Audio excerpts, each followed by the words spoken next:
Aujourd'hui, vous allez tout savoir sur le trading stop de NinjaTrader. Allez, c'est parti.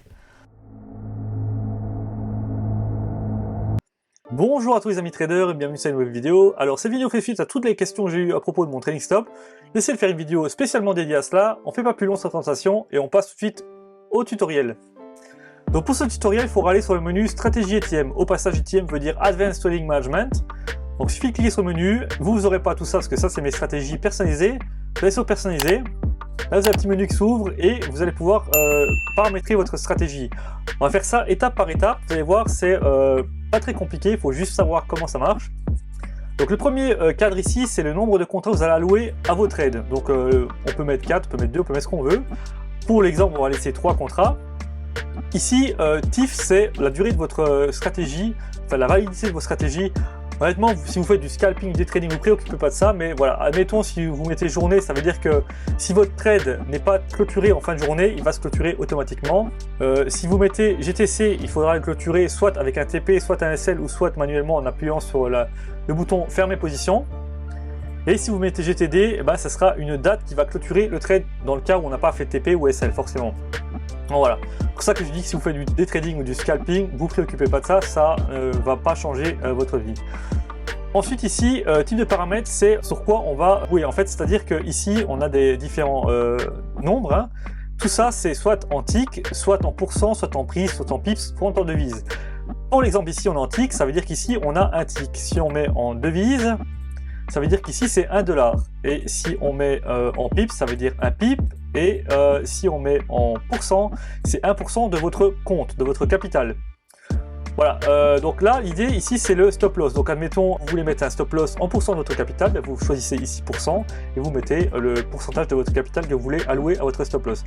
Honnêtement, moi je recommande de travailler en tick sur les futurs. Maintenant, vous faites comme vous voulez. Moi, personnellement, je préfère les ticks. Je trouve que c'est plus facile au niveau des mesures de la taille de SL, de TP, etc. Maintenant, c'est à vous de voir comment vous voulez gérer ça. Donc, voilà, admettons, on part en tick ici, et pour l'idée ici, on va dire qu'on veut, je sais pas moi, un SL de 20 ticks. Hein. Voilà, 20 ticks, voilà. Ça, c'est notre SL. Maintenant, admettons, ici, on a dit qu'on prenait 3 contrats. On voudrait, je sais pas moi, avoir 2 TP, allouer 2 contrats au premier TP et 1 contrat au second TP. Forcément, on met moins de contrats au second TP parce qu'on a moins de chances d'aller toucher le second TP. Ce qu'on peut faire ici, c'est ajouter une position. Et vous remarquez ici qu'on a d'office les 3 contrats. Si vous ne diminuez pas ça, la position ici, qu'ici vous avez 3 contrats, la position ici ne sera jamais exécutée. Donc vous ne pouvez pas avoir plus de contrats ici que là.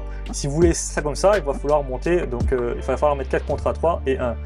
On va rester sur l'idée qu'on met 3 contrats maximum. Ce qu'on va faire ici, c'est qu'on va mettre 2 contrats ici et 1 contrat sur la seconde position. Maintenant, pour l'exemple, donc on a 2 TP, ce qu'on va mettre le premier contrat ici, on va aller chercher par exemple un risk reward de 1 pour 1. Donc on va aussi mettre 20. On va mettre 20, boum. Et admettons le second TP, on va chercher un risk reward de 2. Donc on va mettre ici 40, voilà. Donc là, à l'heure actuelle, ce qu'on a, c'est qu'on a 3 contrats avec un SL de 20 ticks. Donc dans le pire des cas, on perd 3 fois 20 ticks, donc 60 ticks. Et dans le meilleur des cas, on gagne 20 plus 40 ticks, voilà, enfin 20 fois 2, parce qu'ici on a 2 contrats, donc on aurait 40 plus 40, entre guillemets. Hein. Donc dans le meilleur des cas, on va chercher un TP en total de 40 ticks, de 80 ticks, et dans le pire des cas, un SL de 60 ticks, voilà. J'espère que vous comprenez bien ça. Après, ça c'est la partie un peu la plus simple, parce que c'est un peu partout sur toutes les plateformes pareil. Maintenant, on va aller un peu plus loin dans la stratégie, un peu plus poussé sur la partie break-even et auto-suiveur ou trading stop, ce qui intéresse le plus les personnes qui me suivent. Donc voilà, pour paramétrer un auto-suiveur, il va falloir cliquer ici sur le menu. Donc on peut le faire différemment sur chaque position, on peut mettre une 3e position si on veut. Hein. Voilà. On va en paramétrer qu'une parce qu'on ne va pas les faire toutes, ça ne sert à rien. De nouveau, ici vous allez pouvoir sauvegarder vos trading stop. Voilà, vous allez cliquer sur personnaliser. Vous avez ce petit menu ici qui s'ouvre. Donc ce qu'on va faire, c'est que, admettons, donc on avait dit qu'on allait chercher un TP dans la première position de 20 ticks. Ce qu'on peut faire, c'est que à partir de 5 ticks, donc ici déclencheur de profit, voilà, 5 ticks, notre position passera à 0, donc à BE, donc à break-even. Donc c'est à dire qu'à partir du moment où le prix a bougé de 5 ticks, on ne pourra plus perdre dans le pire des cas quoi que ce soit. Alors, ça c'est voilà, le B classique. Maintenant, ce qu'on peut faire, c'est qu'on peut aussi gratter les commissions. Par exemple, je ne sais pas si, admettons, il vous faut un tick combler les commissions. Là, ce qu'on a, c'est que à partir du moment où le prix atteint un mouvement de 5 ticks, notre SL passe un tick au-dessus de 0. Donc on aura peut-être gratté les commissions. Voilà. Maintenant, moi, ce que j'aime bien faire, voilà le petit hack, le petit plus que je mets à la vidéo, c'est le mettre en négatif. Alors, pourquoi? Typiquement, on va prendre l'exemple ici. Vous rentrez ici, ça part, ça revient un peu, mais pas aussi bas qu'au début, et ça repart. Donc ça fait un premier mouvement, puis ça part plus loin. Moi, ce que j'aime bien, c'est que mettre un peu en négatif. Donc du coup, ce que je fais, c'est que, admettons à 5 ticks, donc je dis pas qu'il faut se mettre à 5 ticks, mais voilà, c'est pour l'exemple. Je passe à 10 ticks, ça veut dire que là, on avait un SL de 20 ticks, donc on pouvait perdre 20 fois. Donc si on prend l'exemple Nasdaq qui est 5 $ du tick, on peut faire 20 fois 5 $. Donc on avait un SL maximum de 100 $. Et ce qu'on va faire, c'est que à partir de 5 ticks, le SL se déplace à 10 ticks en dessous de 0. Donc on a un risque qui est diminué. Voilà, ça c'est ce qu'on peut faire. Je ne dis pas que c'est ce que vous devez faire, je dis juste que voilà, vous pouvez le faire. Vous pouvez mettre à 0, vous pouvez mettre en positif, en négatif. Ça c'est comme vous voulez. Maintenant la suite, les trading stops. Donc ici ça s'appelle autosuiveur en français. Il y a plusieurs étapes. Vous allez comprendre. On va prendre la première étape. La première étape, le déclencheur. Donc là on était à 5 ticks, on est passé à 10. Admettons, une fois qu'on arrive à 10 ticks, on met en marche notre trailing stop. Et ce qu'on va faire, c'est qu'on va le mettre 10 ticks en dessous de la position actuelle. C'est-à-dire qu'à partir du moment où le prix a bougé de 10 ticks, le trailing stop se met en marche et mettra le SL à 10 ticks derrière le prix actuel. Ici, on a la fréquence. Donc, je parle en ticks parce qu'on avait réglé en ticks ici. Si vous mettez en pourcent, ça, c'est aussi en pourcent. Ça, faites bien attention. Le mieux, c'est de régler tout en ticks. C'est plus facile à comprendre. Ici, la fréquence, c'est de nouveau en ticks, hein, forcément. Donc, si, admettons, on a mis un tick ici, ça veut dire que tous les 1 tick de mouvement, le SL va se déplacer. Donc, ici, toujours 10 ticks derrière le prix. Donc, ce sera 10 ticks derrière le prix. Il va chaque fois monter d'un tick. Chaque fois que le prix monte d'un tick, il va monter d'un tick. Par contre, si le prix descend d'un tick, il ne bougera pas. Hein, parce qu'on a déplacé, voilà. Ça va que d'un sens. Forcément, sinon ça ne sert à rien, un trading stop. Si on veut par exemple que la fréquence soit tous les 3 ticks, ben voilà, tous les 3 ticks, on a le SL qui se met 10 ticks derrière le prix. Une fois qu'on a bougé 3 ticks, le SL revient 10 ticks derrière le prix. J'espère que vous avez bien compris l'histoire de fréquence et l'histoire de stop maximum en perte. Hein. Moi, ce que j'aime bien faire, donc typiquement, moi je suis travaillé en Renko. Donc ce que j'aime bien faire, c'est que mettre de la fréquence ici par rapport au Renko. Donc si typiquement j'avais des Renko de 8 ticks, donc je mets 8 ticks ici. Ce que ça va faire ici, c'est que chaque fois qu'il y a un nouveau Renko, eh ben en fait mon SL se déplace. Boum, nouveau Renko, boum, nouveau Renko, boum. Voilà, vous avez compris le principe. Maintenant, on peut mettre une seconde étape. La seconde étape, c'est admettons à partir de 15 ticks. Voilà, on va mettre 15 ticks ici. Boum, 15 ticks. Le SL ne sera plus 10 ticks derrière, mais il sera par exemple 5 ticks derrière. Donc là, on a encore diminué le risque possible. Donc l'idée ici, c'est que plus on se rapproche de la target finale, plus le SL aussi se rapproche aussi de la possibilité de perte maximum. Vous avez bien compris. Et là, pareil, on peut aussi modifier aussi la fréquence. Donc si vous voulez mettre 4 ticks, 3 ticks, vous mettez ce que vous voulez. Voilà. Je pense que vous avez bien compris. Pas besoin de faire la troisième étape, parce que voilà, on peut encore faire une autre étape, mais le principe reste le même. J'espère que vous avez bien compris l'histoire du break-even et du SL. Donc maintenant, on va revoir tout ça ensemble pour bien comprendre ce qu'on a paramétré actuellement. Donc là, ce qu'on a fait, c'est qu'à partir du moment où on a bougé de 5 ticks, le SL passe à moins 10 ticks, donc 10 ticks en dessous de 0.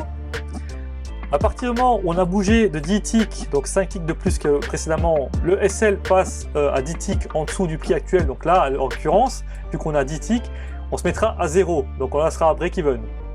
Tous les 8 ticks, il va bouger, mais finalement, il ne bougera pas puisque 5 ticks au-dessus du prix actuel. Hein, on change de stratégie, on n'est plus sur l'étape 1, on passe à l'étape 2. Donc on n'aura plus de mouvement sur celui-là vu qu'on a mis 8 ticks, mais on n'aura pas le temps de faire 8 ticks puisque 5 ticks au-dessus, on est déjà à l'étape suivante. Hein. Et là, on n'aura plus le SL de 10 ticks derrière le prix, on aura le SL de 5 ticks derrière le prix. Et celui-là va suivre le prix, toujours 5 ticks derrière le prix, tous les 2 ticks de mouvement jusqu'à atteindre le TP final de 20 ticks. Donc voilà, j'espère que vous avez bien compris ce qu'on a paramétré.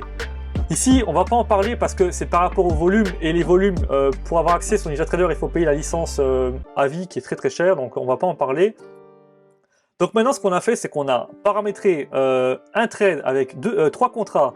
Donc on a un premier trade qui prend 2 contrats stop loss de 20 ticks, take profit 20 ticks avec une stratégie d'arrêt, donc de trading stop automatique ici. On a un second contrat qui est aussi avec un SL de 20 ticks, un TP de 40 ticks. On pourrait paramétrer ici, mais on va pas le faire, voilà, vous avez compris. Donc maintenant qu'on a vu la partie simple de la stratégie ATM, donc c'est-à-dire les stop loss, les take profit et aussi tout ce qui est trading stop et break even, on va passer dans une partie un peu plus avancée, un peu plus pour les traders aguerris, c'est l'option ici plus, qui ouvre un autre menu encore dans ce menu ici de stratégie ATM. Alors là c'est vraiment pour pousser la stratégie au bout. Après voilà, c'est pas pour tout le monde, mais comme ça je le mets aussi, je l'inclus aussi dans la vidéo pour que la vidéo soit complète. Donc là ici, une fois qu'on a ouvert ce menu, on a 4 parties bien distinctes. On a la partie reverse qui comprend les 2 cases à cocher ici. On a la partie chasse qui comprend donc le menu ici où on choisit une valeur, le bouton chasse ici et les deux cases à cocher ici. Ensuite on a la partie qui comprend les stop loss ici, c'est les 2 cases à cocher. Et ensuite on a une 4e partie qui est la partie shadow ou stratégie de l'ombre en français. Donc maintenant on va voir les étapes, enfin chaque partie une après l'autre. La partie reverse, en fait, c'est une fonction automatique du bouton reverse qu'il y a dans le chart trader ici, à côté du bouton fermer la position. Donc en fait, ça permet de lancer automatiquement une option reverse. Donc le reverse, je le rappelle, si vous êtes en buy, vous appuyez sur reverse, ça va automatiquement lancer une position à l'inverse de ce que vous faisiez, donc en sell. Dans le cas d'un buy, vous partez en sell avec les mêmes TP et les mêmes SL que vous aviez mis dans votre position précédente. Là, en fait, si on coche le reverse sur le stop, ça veut dire que si, admettons, prenons l'exemple d'un buy, votre trade se passe mal, votre stop loss est touché, et bien en fait, à partir du moment où on touche le stop loss, ça lance une position en sell avec les mêmes paramètres, donc le même SL, le même TP, etc. Honnêtement, je pense que c'est une option qui n'est pas très recommandée dans le sens où si on a pris un sell, peut-être le mieux c'est de prendre un peu de recul et voir un peu où on a merdé plutôt que de relancer une position juste derrière dans un sens inverse. Mais bon voilà, c'est possible de le faire. Ensuite, on peut même aussi cocher les deux d'un coup, hein. Ensuite, on peut faire la même chose mais sur le TP. Donc là, prenons l'exemple de nouveau qu'on est en buy, on touche le TP, et bien à partir du moment où le TP est touché, ça relance automatiquement une position en sell, donc en sens inverse de votre première position. Ça c'est ultra pratique pour les scalpers, typiquement les scalpers qui traitent des niveaux, des points pivots ou des zones de support résistance. Donc admettons, je vais tracer voilà, bêtement une zone de, voilà, de résistance, hein, et on va prendre ça. Admettons, on lance le trade, le prix part et touche la résistance. Et ben, admettons, ce serait un TP ici, ben, on pourrait directement programmer pour reprendre le rebond en sell, hein. Donc ça c'est ultra pratique pour les scalpers, hein, donc, qui jouent des rebonds sur des pivots et des supports résistants, donc vraiment c'est pratique. Après voilà, c'est pas pour tout le monde, c'est pour une discipline un peu spécifique. Ensuite, la seconde partie, c'est la partie chasse, donc je pense que c'est la partie un peu plus compliquée à expliquer, mais je vais essayer de faire de mon mieux. Je mettrai d'ailleurs un petit extrait de ce que ça peut faire. Ça, c'est pour quand vous programmez des ordres limites. Donc ça sera déclenché seulement sur des ordres limites. Donc ici, si vous cochez là, ça va mettre une erreur, parce qu'il faut d'abord mettre une valeur. On va mettre par exemple 10 ticks, hein. Donc je rappelle, c'est en ticks vu qu'on a sélectionné les ticks ici. Et ensuite, on a 3 possibilités. On a chasse, on a poursuite de la cible, on a chasse si touché, et on peut aussi mettre les 2 possibilités ici, hein. Voilà. Alors chasse, c'est quoi? Chasse, c'est dans le cas où vous, typiquement, donc là on est en train de descendre à la baisse, si on se met ici et on voudrait mettre un ordre d'achat limite, hein, de vente limite plutôt, parce qu'on ne peut pas mettre en achat vu qu'on est déjà plus haut que le prix, mais voilà, de vente limite. Et si le prix remonte mais ne va pas toucher votre limite, et ben en fait l'ordre va suivre jusqu'à être déclenché, voilà, votre ordre dans la limite de la valeur que vous avez mis. Donc si vous avez mis 10 ticks, et ben en fait la position limite ici va se déplacer jusqu'à 10 ticks maximum. Donc ça va chasser pour pouvoir être déclenché. Donc c'est ça le chasse, option chasse ici, donc limite chasse. Donc là, vous mettez la valeur que vous voulez et ça sera la valeur de chasse limite que vous autorisez à l'option. Donc ça, c'est en chasse. Après, vous pouvez mettre si touché. Alors si touché, ça veut dire que en fait, le prix va toucher votre ordre, mais ne va pas le déclencher. C'est-à-dire qu'on l'a touché vraiment, on l'a effleuré et il ne va pas déclencher votre ordre. Donc là, typiquement pour un ordre limite, il faut passer à travers et il faut repartir dans le sens pour pouvoir le déclencher, hein. Et ben, s'il touche mais qui ne déclenche pas votre ordre limite, et bien là, à partir du moment où cette action s'est mise en place, et bien là, la chasse va commencer à démarrer. Donc on va commencer à suivre le prix. Et ensuite, poursuite de la cible, ça va être déclenché seulement à partir du moment où on aura passé votre target programmé. Donc typiquement, donc là ce sera par rapport à la stratégie que vous avez choisi ici. Donc typiquement ici, donc là, si je mets un achat en limite ici, et que dans ma stratégie ATM, le TP serait ici par exemple, hein, bah, le prix, si le prix fait ça, donc typiquement, voilà, le prix descend ici, et il remonte à partir du moment où il touche votre zone que vous avez décidé en TP, hein, et ben c'est à ce moment-là que l'ordre limite va commencer à chasser le prix jusqu'à le toucher et jusqu'à la limite de valeur que vous avez mis de chasse possible. Donc jusqu'à la valeur inscrite ici bien sûr. Hein. Donc si vous mettez 5 ticks, ça va seulement bouger de 5 ticks maximum. Voilà. Donc voilà la différence, j'espère que vous comprenez bien la limite de chasse, c'est assez compliqué à expliquer, mais et c'est pas, voilà, c'est aussi difficile à tester, hein, mais voilà, ça peut peut-être servir pour certaines personnes. Personnellement, moi j'ai jamais utilisé, parce que je ne travaille jamais en ordre limite, mais voilà, c'est possible. Ensuite ici, on a les différents stop loss possibles. Donc de base, on a un stop loss classique, comme on a sur toutes les plateformes. Hein. Et si on veut, on peut avoir un ordre limite à la place d'un stop loss. C'est-à-dire que si vous êtes en buy et que finalement votre position se passe mal, et bien à la place d'avoir un stop loss, vous pouvez avoir un ordre limite de vente. Hein. Alors l'avantage de l'ordre limite, c'est que théoriquement, vu que c'est un ordre programmé envoyé à votre broker, donc typiquement moi ça serait chez Rithmic, vu que je travaille sur compte fondé et c'est le flux rythmique, donc théoriquement l'exécution serait voilà, optimale. On aurait, si par exemple on veut un SL qui aurait une valeur de 100 $, avec un SL on n'est pas certain d'avoir 100 $, c'est peut-être 102, c'est peut-être 110 $, des fois un peu moins, en fait c'est pas précis. Surtout s'il y a du slippage, il y a souvent du slippage, hein. Et bien avec l'ordre limite, théoriquement, on a la valeur pile poil vraiment à ce qu'on a choisi. Donc si c'était un SL de 20 ticks, on aurait 20 ticks pile poil. Donc ça c'est l'avantage de l'ordre limite. Hein. Mais après le problème de l'ordre limite, c'est que ben voilà, c'est comme tout ordre, hein. On n'a pas d'assurance que ce sera exécuté. Je pense qu'avec un... Après, voilà, on n'est jamais à l'abri de ce qui peut arriver, mais je pense qu'avec un SL, si jamais par malheur le SL n'est pas exécuté ou pas du tout, et vous cramez votre compte derrière, peut-être qu'il y a peut-être un recours en allant vers le broker avec des screenshots de votre journal et dire ouais, voilà, il y a un problème, le SL n'a pas été déclenché. Peut-être possible de jouer là-dessus, et encore, il faut voir. Mais avec l'ordre limite, là, vous pouvez oublier, il n'y aura aucun recours possible parce qu'on va vous dire que ben voilà, un ordre n'est pas forcément exécuté, enfin bref, voilà. Donc ça, c'est il y a un avantage, c'est que ça peut être exécuté, bon la plupart du temps, ça sera exécuté pile poil à la zone laquelle vous avez choisi, et puis dans le cas où c'est pas exécuté, ben, il n'y aura pas vraiment de recours. Je pense que sur un marché très volatile comme le Nasdaq, il y a toujours de contrepartie, donc il n'y aura aucun problème d'exécution. Donc je pense que sur le Nasdaq, ça peut être vraiment utile et pratique. Je pense pas que ce soit un ordre à mettre en place sur des marchés assez lourds où il n'y a pas beaucoup d'acteurs. Bon, voilà. Après, moi personnellement, pareil, j'utilise jamais l'option, mais voilà, c'est possible. Ensuite, ici, on a l'option MIT à but lucratif. Donc MIT, c'est pour Make If Touch. Ça, en gros, pour résumer un peu l'option là, c'est en gros un stop loss caché. Voilà, entre guillemets, la meilleure explication que je pourrais donner. Pour contextualiser ça, typiquement, votre stop loss est ici.